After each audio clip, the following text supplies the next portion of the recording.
You need political will to change a system, especially an economic system. Now, the importance of policy intervention in changing how the economy functions, and not just changing, but improving, optimizing how the economy functions and unlocking the hidden potential in economies around the world is extremely important. So in this chapter 6, we look at the fifth criteria of inclusive economy, which is inclusive economic policies and inclusive institutions. Now, the chapter, you will see, develops a very interesting inclusive economy matrix, which is actually there to assist policy making by helping using basically a scaling method for policy priorities, assisting policymakers to make the main thing the main thing. If it's about improving quality of life, if it's about improving collective well-being, how can policies be geared and prioritized and structured in order to achieve that? These are the things that's very important, because it's not just about having different policies, but also changing the purpose of policies in our economy. And I'm talking about economic policies, which is critically important. It's also about ushering in and developing a new economic agenda. Now, in this sense, it doesn't mean replacing old economic agendas or focuses. It's about complementary. How do we add? How do we take it to a next level? And one of the things is to change the end goal of the economy. For many people, it's about just income increase. It's about more profits. And a lot of the super capitalist models that we've seen especially in the West have been geared towards this. In the East, we are seeing the Chinas and the Indias, especially China, with a socialist system, which is very innovative, but it's centralized control. So if we talk about a new end goal for the economy, we have to talk about moving towards collective well-being, moving towards inclusive frameworks so that more people can benefit from the economy. As I've explained in previous chapters, creating access, creating new opportunities, these should be part of a new end goal. So it's moving the goalposts from an individualist approach towards a more collectivistic approach. But this doesn't mean we embrace socialism, because the important aspect of this is, and this is part of the new economic agenda, the second point, is we must gear towards decentralization. The economy should be structured towards decentralization, because that empowers more in this networked economy than just centralized powerhouses. For instance, as we've seen with many sectors, big tech, big pharma, big media, big banks, where we've seen actually a concentration of economic power. So when we talk about collectiveness, it's not a socialist system where there's a centralization of economic power. It's exactly the opposite of that. Why? Because we need to empower more people so that they can become better participants in the economy.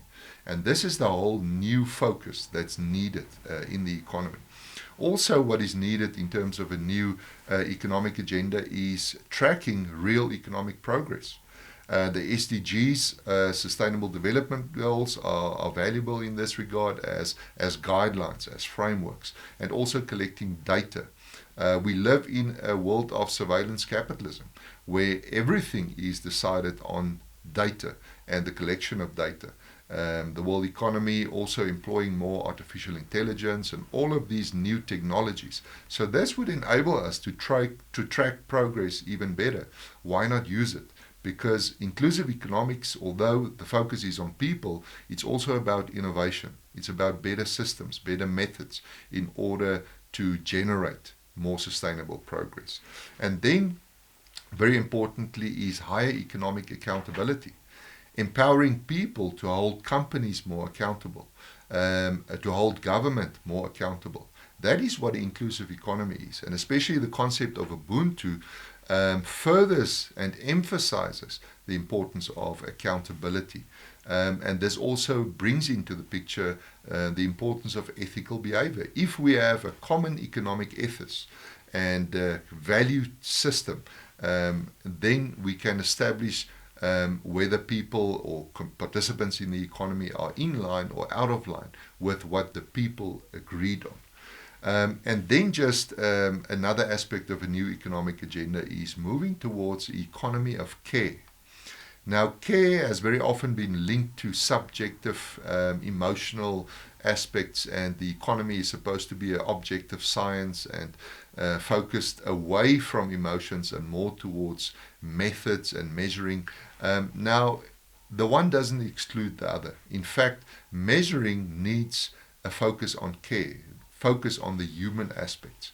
So as much as we need better measuring of economic metrics and progress, we also need a better ways of developing the economy of care that works for people. At the end of the day, as I said in the beginning, it's not about money, it's about people first. Yes, both are part of the economy, but it's about the people at the end of the day. An economy of care facilitates the thought processes, the policies needed, and also the institutions needed in order to develop such a system. So when we talk about the types of policies, and especially inclusive economic policies, we're talking about how can policy better enable inclusive growth, for instance. How can policies ensure more effective redistribution of income so that there is genuine progress? Yes, we're talking about fiscal policy. Yes, even monetary policy. What are the changes needed that can generate systems, even the banking system, that are more inclusive and that benefits much more people at the end of the day? So also the kind of policies is innovative policies that build capacity and inclusive development. Very importantly, if you don't build that capacity, you can't create access in the economy for new economic entrants. And then economies steering the policies steering the economy towards smart circular economy practices. And again creating new access. And then the last part of this is inclusive institutions.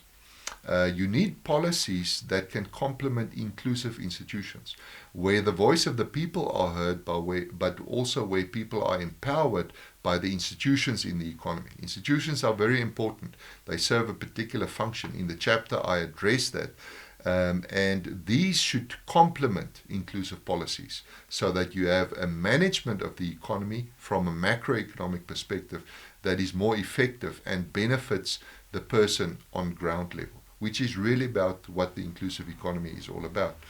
So very interestingly, when you bring into the picture Ubuntu, it asks the question of how can inclusive governance complement an inclusive economy.